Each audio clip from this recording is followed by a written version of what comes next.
Here we go. Camera set.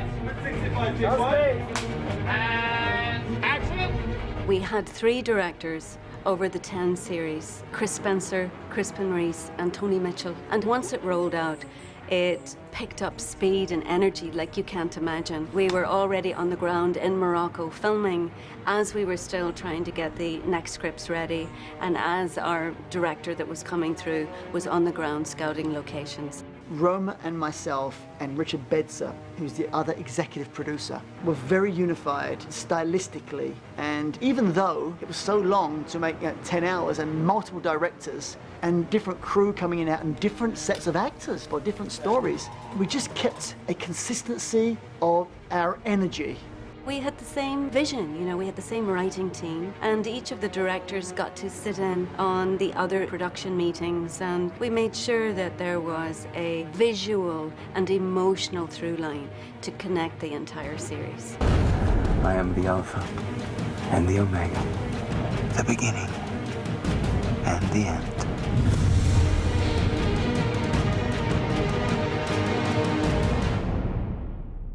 So what we're doing today is day 2 of our Parting the Red Sea sequence. It's our first day with all of the Egyptian chariots. My name's Crispin Reese. I directed the films that are 5th and 6th in the show, and also the opening 2 films. At the moment, I'm just prepping for the first 2 shows. Shows 5 and 6 have been really successful, and looking forward to Creation, Abraham and Moses. So we'll talk to you about the stuff that's happening with Conan in the foreground and the soldiers in the background. My name's Tony Mitchell. I'm directing Block D, which means I do 3 episodes. I'm doing episode 3, 4, and 10. The films that I'm directing have it all. You know, they've got blood, guts, loyalty, corruption, deceit. It's a great location for us because we can use the set here in different ways, photographing it from different angles, use CG enhancement to make it look something like it would have looked back then. I'm Chris Spencer. I'm the director and writer on part of the Bible series, the part that deals with Jesus Christ from the start of his mission through Galilee, his coming to Jerusalem, and his ultimate crucifixion and the Passion. There is a thread through all the whole series, I think, which is about belief in faith, and forgiveness, I think, is a big thing that goes through that. And it does make you wonder and make you consider the Bible in a different way, and consider your life in a different way, I think. Who are you? I am Jesus. I started working on this series when we did a feasibility recce to see whether we could do everything we needed to do in Morocco. And then we went back and started being more specific about where we could do certain scenes. The visuals of the mountains and the desert and the ancient Casbahs, lakes and rivers, it's incredible. I had a familiarity for the spirit of the people, the visual delights, the sunrises, the sunsets. In the end, it was an easy choice. And it was decided that Ouarzazate, a ruined, abandoned village, gave us everything we needed to do the whole series. There were 2 original buildings that were part of the village, which we used as the core of the set. And we restored those buildings and we used their interiors, and we've created some of our sets inside them. Well, we're filming on these marvellous sets, which are partly the brilliant magic of filmmaking. They look incredibly real and incredibly old, and these made sets nestle amongst real places, real villages and Casbahs in this tremendously biblical landscape. This is one of the biggest sets that we've built. It's been going on for months of construction and continuing to this day. This has been Bethlehem, Galilee, Nazareth. It's also going to be Egypt over there in a few weeks. It's a really, really large build. So not only do you have to build everything, but in addition it has to be aged completely. These stairs actually are the way up to the Last Supper room, which is where the Last Supper took place, and also where Thomas was doubting whether Jesus had been resurrected. And Jesus appeared and said, "Feel my side, the wounds, feel my hands. Do you believe me now?" You know, you don't have to just see everything to believe it, which was a real parable about faith. Blessed are those who have not seen me, and yet have believed. In terms of artisans, of production design and art department, and costume makers, The Moroccan crews and production teams are incredible. I mean, they just have worked on massive feature films and brought that to this project. It's really impressed me, the quality of the production all the way down to some of the props and the costumes. Frankly, I was really pleasantly surprised at the level of work that's gone into those kinds of things. It's just real quality workmanship that's being done, and I think the whole thing really speaks to the level of quality of the project. Our costume teams, our art department teams work very, very hand in hand with our researchers. So from the smallest prop to the largest prop, we look at what the research is, we look at what the materials that would have been involved, we look at actually how these things would have been used. With the New Testament, we know exactly when it happened, we know what was happening at that time, so it's fairly straightforward to get good historical accuracy. But an awful lot of the Old Testament, it's quite hard, so we have to kind of use kind of visual stereotyping, like a colour palette that's the Persians and a colour palette that's the Babylonians, so the audience knows what it is they're looking at. We're building boats, we're building chariots, we're importing animals, we're designing thrones. We have from the smallest little prop that possibly Jesus is using at the Last Supper to enormous, enormous location sets. So the scale of that is amazing.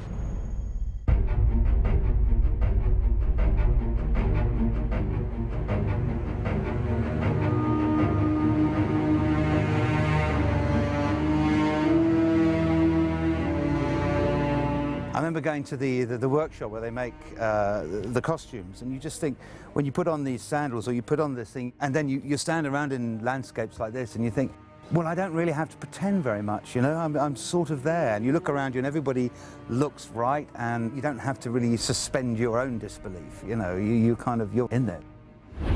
On this occasion, I knew we'd require huge volumes of fabrics, and I began by meeting my Moroccan costume supervisor in Casablanca and visiting a lot of fabric merchants there to establish what I could find in the country. This garment we're putting onto Gary now is called the abaya. It's a sort of coat, and this has been made from some hand-woven blankets that we have collected from a dealer. I knew that it would involve a lot of breaking down of costumes being dirty and lived in and aged, and battles which would involve blood and mess and things being torn apart, so it's appropriate to make all the costumes. There is one to come, greater than me, who will baptize with fire. I am just a voice in the wilderness, preparing the way for the... I suppose the costume that everybody was the most interested in is, what is Jesus going to wear? I was always convinced that his clothes would be very, very simple. A tunic in a very heavy silk, which has an interesting texture, and an abaya, which is made from a hand-woven blanket. We often have to make duplicates of the costume because all sorts of things will happen to Jesus along the way, so we have to prepare more than one of these costumes, so this can limit the materials that we use.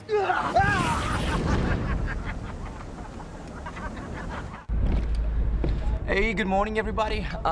Yeah, this is how I normally look when I'm not being Jesus Christ. I had my length of my hair was kind of the same as I have today, so obviously they wanted to put a wig, and they had a wig prepared to try, and I put it on, and it was just not. Suddenly, an actor come in with a wig in his hand, saying like, "Oh, I'm sorry, I just brought this wig with me because on the last job that I did, I used it and they gave it to me." And he put the wig on him. I was just, wait a minute, that's the wig. That's exactly the look that we need for this. I tried the wig and it was the perfect fit. It was something meant to be. Blessed are the poor, for theirs is the kingdom of heaven. Blessed are the meek, for they shall inherit the earth. Blessed are the pure in heart, for they shall see God. Trying to be as cinematic as we can be. We're shooting with digital cameras, but we're looking for a style that's epic, but intimate, and kind of naturalistic in some ways. I know that might sound contradictory, but we're trying to get a feel of actually being there, but also get a sense of the scale and the power of the stories. We're really trying to make it feel as if you could have travelled back in time to the period and make the characters seem believable and real. At the same time, one of the big aspects as a writer that I've been really, really keen to get right is to keep as close as possible to the actual words that were spoken, to the kind of descriptions that are given within the Gospels, to the scenes that we're portraying. Destroy the temple and I will build it again in 3 days. Who is he saying will destroy it? He was talking about his own resurrection, but I think if you just change that one word and you said, destroy this temple and in 3 days I'll rebuild it, you'd hit right on the text. That's been probably my main motivating drive, to try and get that as right as possible. The scope for this has gone through the roof. It's just become more and more ambitious. As we've all seen how good it's going to be, we all want it to be better and better, and that puts more pressure on the crews and the team here. But in the end, everyone knows they're doing great work. Everyone knows the Bible is really important, and everyone wants it to be brilliant. Today, this scripture is fulfilled.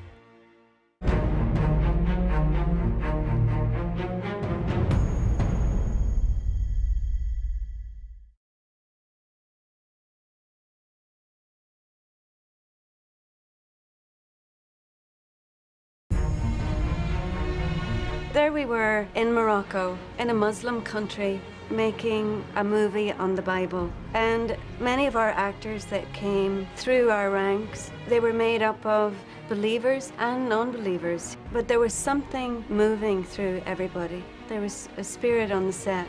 There was something that was deeply connective. I think everybody knew they were part of something very important. We're just telling the stories, and they're exciting stories, and we want people to just watch the stories and be involved in that journey with us.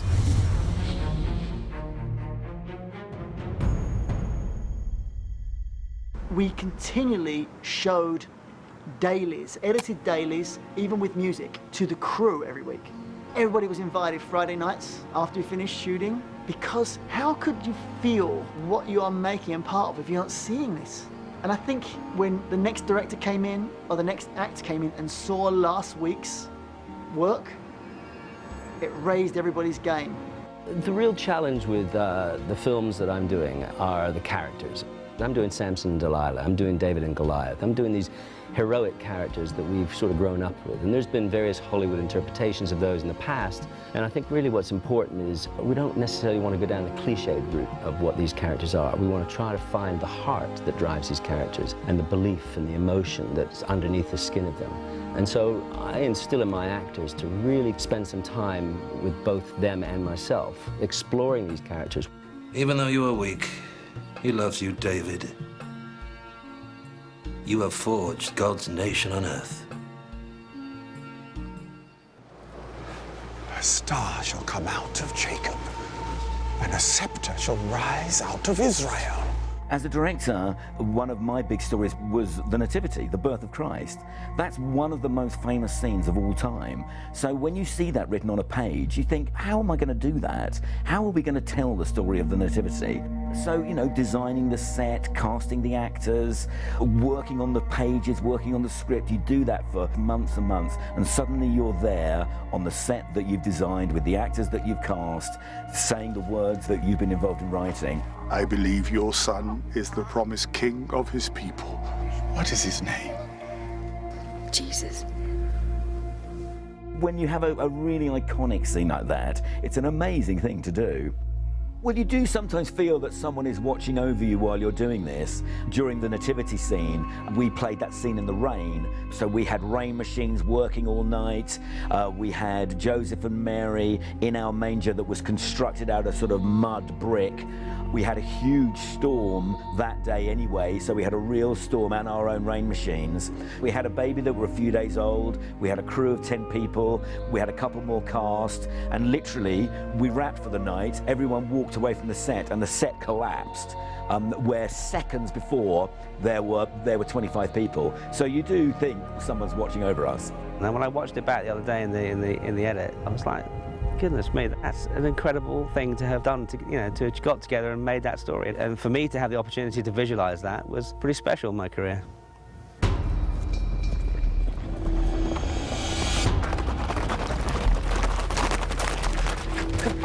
Another scene that we shot that I thought was very powerful, in fact I was quite moved, was the scene where Zedekiah's children are killed in front of him by Nebuchadnezzar's men, and then Nebuchadnezzar gouges out Zedekiah's eyes. So the last thing he sees is his children being killed.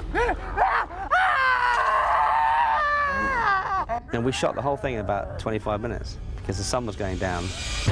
I think it's one of the most powerful scenes in the film.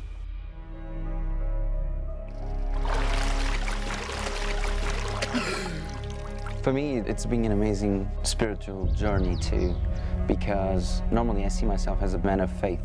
I'm Christian, but I always believed, and I still believe, now more than ever, I still believe that if you do good things, if you're honest with others and with yourself, and you respect the others, that will be coming back to you sooner or later. Go and sin no more.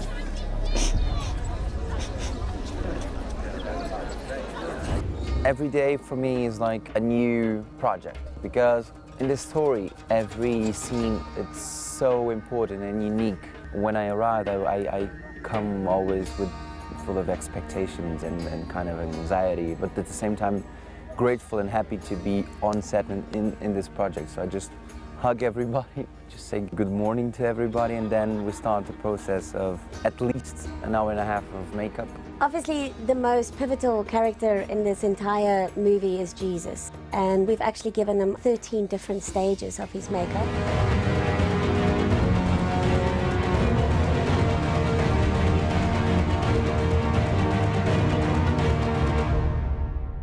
Eventually, the last stage, it took us 3 makeup artists working together for nearly 3 hours, so a total of almost 9 hours to create the last stage. And then we come to set, and everything can happen, because sometimes we have an idea, the director has another idea, other actor has another idea, and it's the combine of all the influences and energies and ideas that we came up with the final result of a scene. Diogo has a really much more kind of proactive way of working, you know, where he's got lots of interesting and fresh ideas, which actually we can work together. We put the blood around already. You will see on this shot, the cross will be marked. Let's pick it up then, from the moment that you drop the cross. We were filming the sequence when Jesus says that he will destroy the temple, but it lacked something. It was a kind of slightly dry scene. And Diogo said to me, do you know, the way I think I could do this, the way I could make this work, is if I'm coming out of the temple, coming down the steps, I just find a little girl, and I kneel down to her, and I start telling her. Do you see all these great buildings? Not one stone of this place, not one stone will be left standing. And we were lucky enough amongst all our extras to have a wonderful little girl. She was fantastic. And, you know, that's a good example of how Diogo brings imaginative ideas to shooting scenes. Satan. You know, we had many discussions about whether we would actually show Satan in human form or whether we would explore the possibility of that being some sort of inner voice or some dark psychological shadow and so on. We ended up deciding that it was a much more powerful image for an audience to see Satan manifested in human form.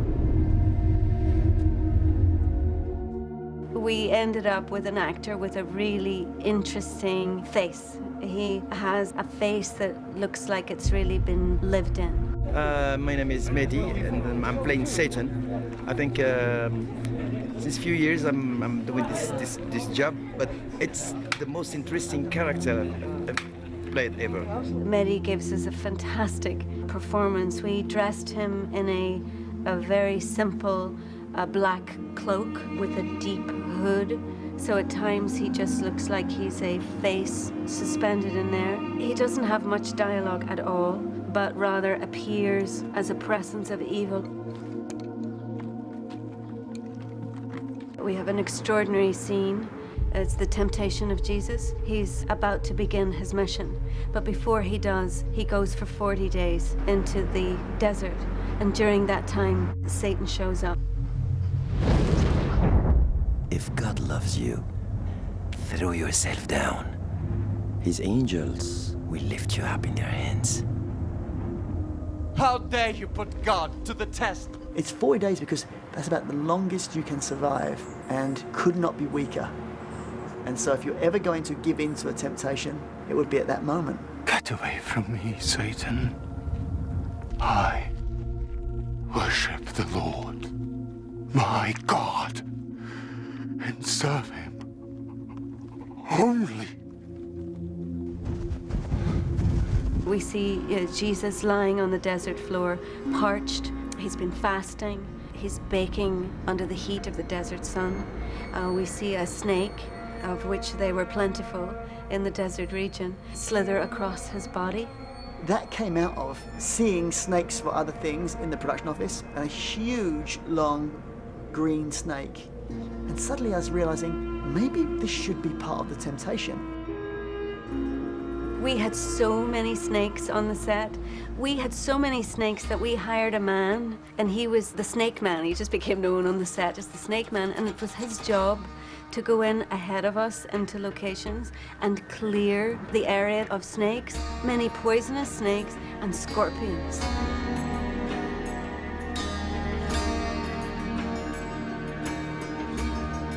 On our call sheet daily, we had to announce for everyone to remember not to go wandering off into areas perhaps that he hadn't scouted. On the day of the crucifixion, we had 48 snakes cleared from our location that was Golgotha. And so that was really extraordinary, particularly if you remember that we're dealing with the symbol of the snake, creating some sort of evil presence, perhaps. I don't like creepy crawlies. I'm not a snake person. And the name of this snake? Viper cobra. This is a viper. And the other one? It's a cobra. A cobra. On this location where we are today, where we're shooting the first time Jesus comes back to Nazareth, the snake catcher yesterday removed one enormous cobra. And a few days ago, 48 horned vipers. Either of those types of snake can kill you in about 24 hours.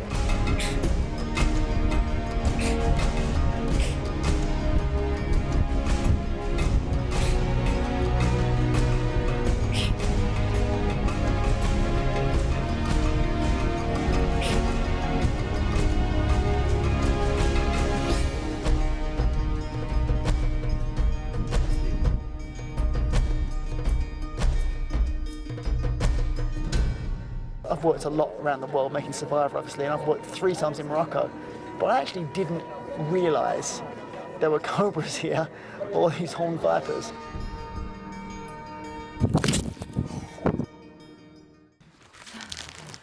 Thank you. John, thank you very much. This is our last meal together. Before I die. The Last Supper is probably the most significant scene. It's the most famous image of Jesus and the disciples. But we haven't gone for the image, we've just gone for the significance of it. This is my body. This is my blood. Remember me. The Last Supper was a particularly amazing scene for us. It was really intense, and it felt very focused and very serene in there all day, and was really emotionally affecting to us as actors. And again, a lot of that comes from the kind of bond we tried to create, and the skill and again the warmth of someone like Diogo, who kind of wears that serenity all day. And he really brought that in. You know, I looked around at one point and realised some of the Moroccan extras were crying during the Last Supper off camera. Take it. Eat.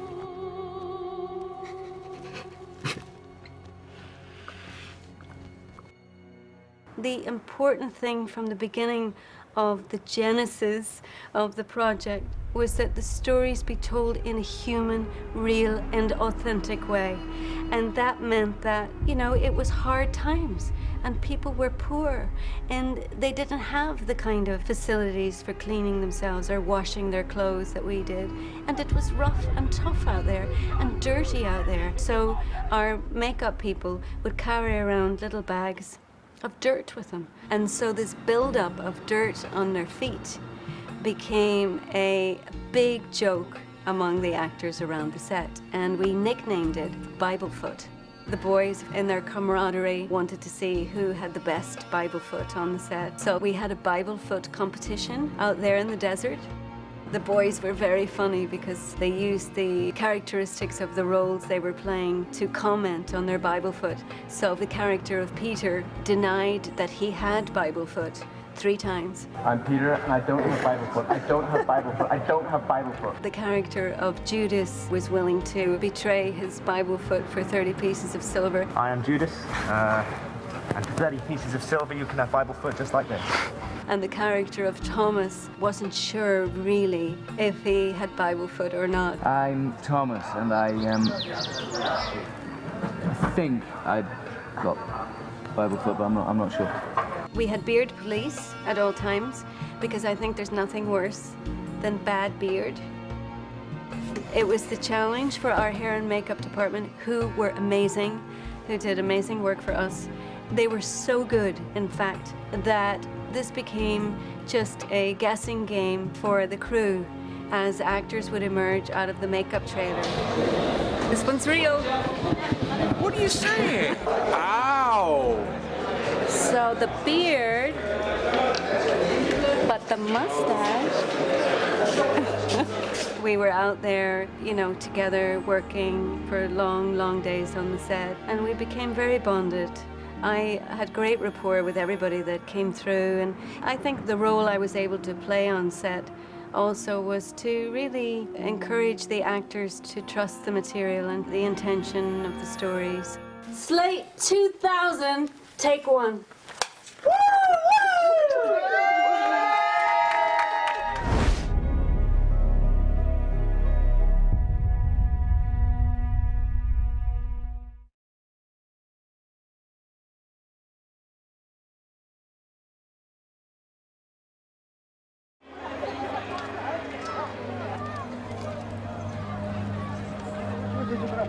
Mary, he's here!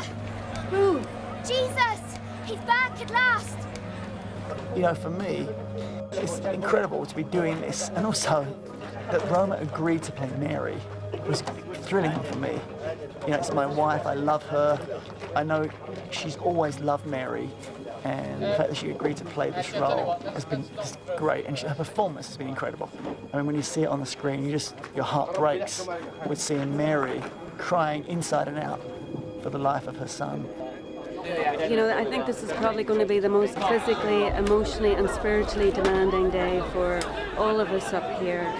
As Mother Mary, of course, it's to see this day through her eyes is really almost unbearable, unimaginable.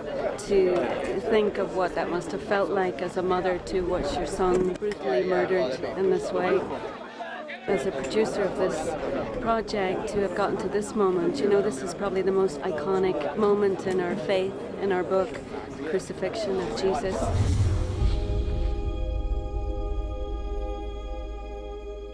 I always believed Roma needed to be in this series. We're never going to do this again in the rest of our lives. There's one opportunity. I didn't plan to play Mary from the get-go. I had actually never planned to be in this series at all.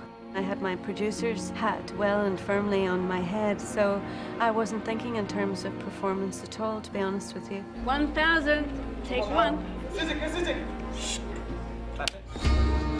First, we tell the story of young Mary and Angel Gabriel coming to her, and the beautiful story of the Nativity, of the birth of Jesus.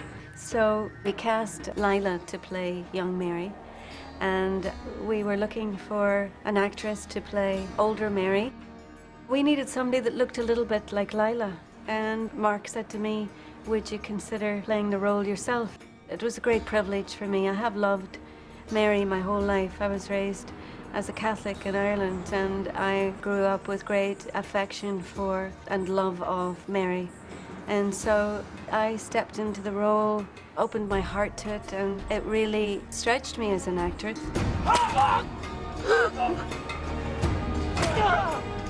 A lot of the emotion of the scenes plays through looks to convey the intensity of that emotion. Roma was my mother all the time. All the time. She knew how tough it would be the task. So suddenly, when the chance of Roma playing Mary Mother, I was just like, please make it happen. It has begun. it's a really demanding role for Roma, and she's put an enormous amount of work in getting it right and feeling for the agonies of her son at the same time understanding his destiny. And she's made a very complex and interesting portrayal of that. It helped enormously, I think, that over the course of the shoot, that my relationship off-screen with Diogo became very, very close. We spend a lot of time discussing the scenes and discussing scripture, and I think that closeness allowed for an authenticity in the connection between us, because so much of what we had to do played out silently from one to another through our loving exchange on camera. By the time the crucifixion was shot, the disciples, Mary, the mother of Jesus, played by Roma, Mary Magdalene, Pilate, Caiaphas, this cast had got to know each other and felt it, and allowed for an incredible intensity and authenticity for the viewer to experience it. It's a massive deal making a series on the Bible anyway, and then when you come to the day when you have to do the crucifixion, the pressure is really on to do it justice. I think emotionally everyone's pretty highly charged.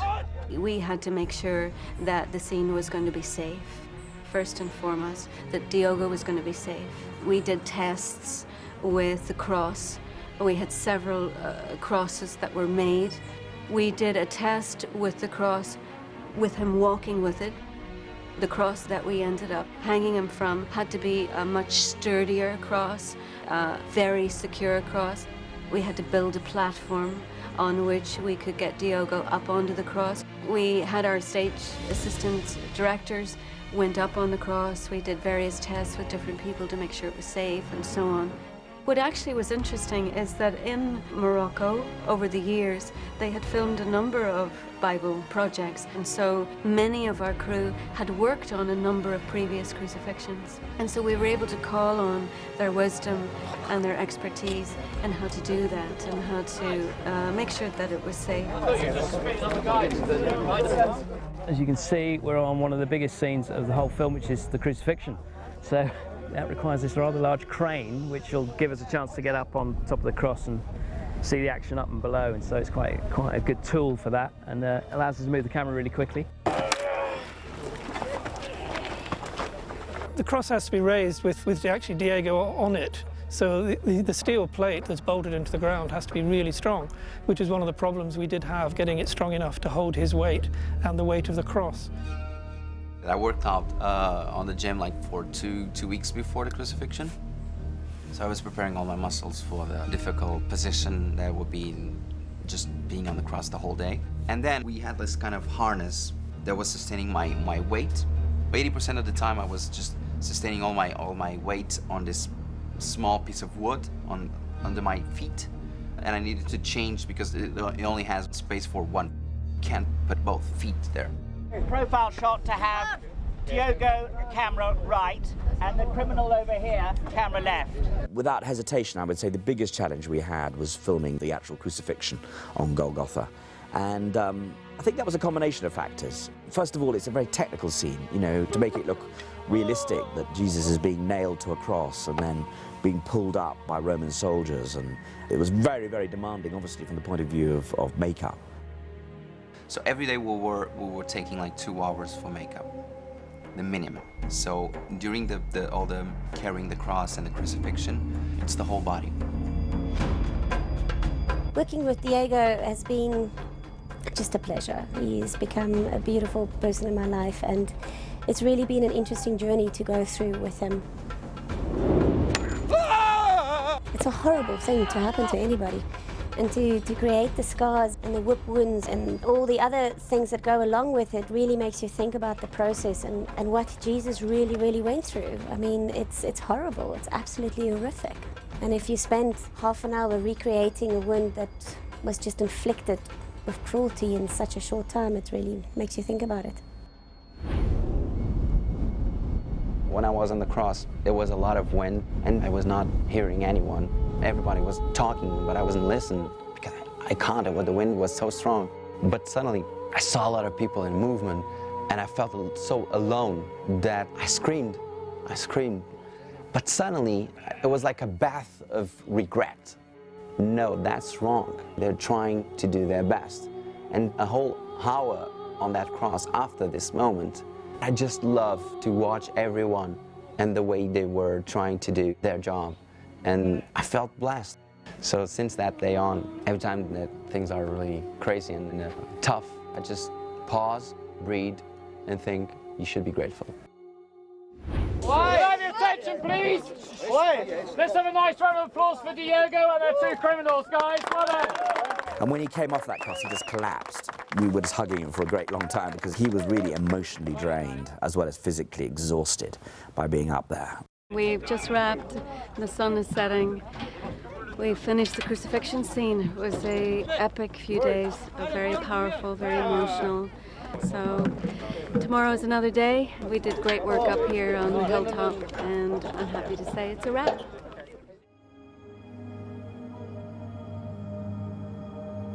It's episode 9 that deals with the trial and the crucifixion and the death of our Lord.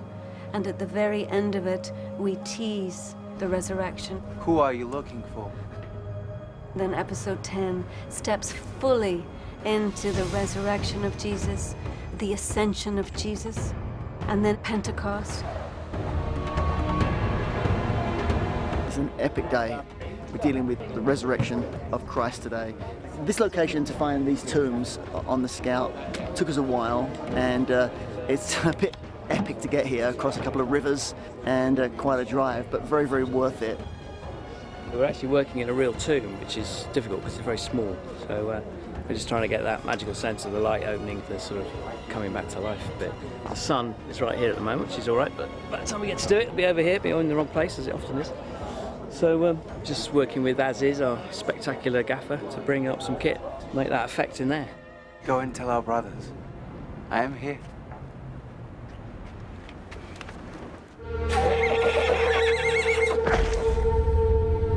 Who are you?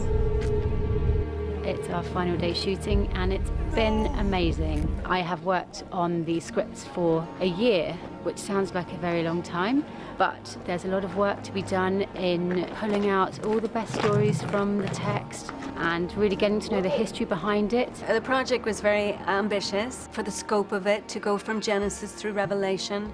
And we had a tight schedule, and what we were able to achieve, what we were able to put on the screen is extraordinary considering the confines of our budget. I mention it only because occasionally, in order to achieve what we had to achieve, we did double shooting. We would send off splinter units to do smaller shoots and keep the main unit for the main drama. The most extraordinary coincidence had it that on the last day of filming, we ended up scheduling Adam and Eve and John and Jesus on Patmos. So on the last day of filming, we were doing Genesis and Revelation at the same time. On this last day, we both couldn't be both places at the same time. So Mark went off to oversee the filming of Adam and Eve, and I remained on this beautiful location that I still can't believe we found in the desert, that we found a reservoir that looked like it could be a Greek island. And I remember I just finished in time to rush across to get to the last part of filming with Roma's main team. Mark's been on a different set. He's been in Paradise over in the Garden of Eden shooting Adam and Eve, and I've been on the island of Patmos shooting John and Jesus for the Book of Revelation and the end of the movie. And we're here and it's our last scene. And as the director called cut, that was a weird moment for all of us. Did we really just finish filming?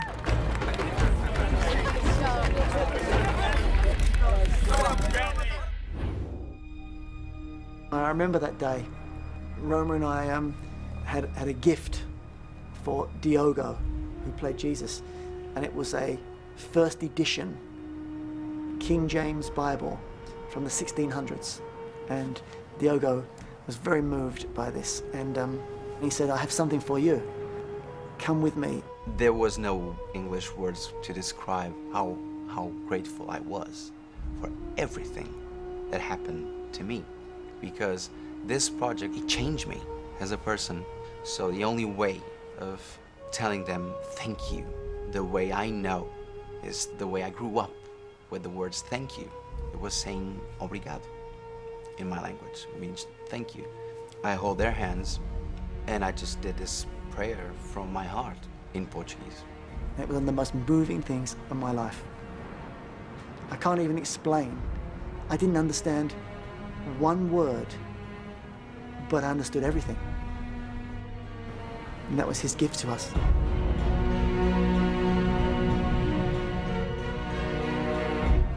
Peace be with you.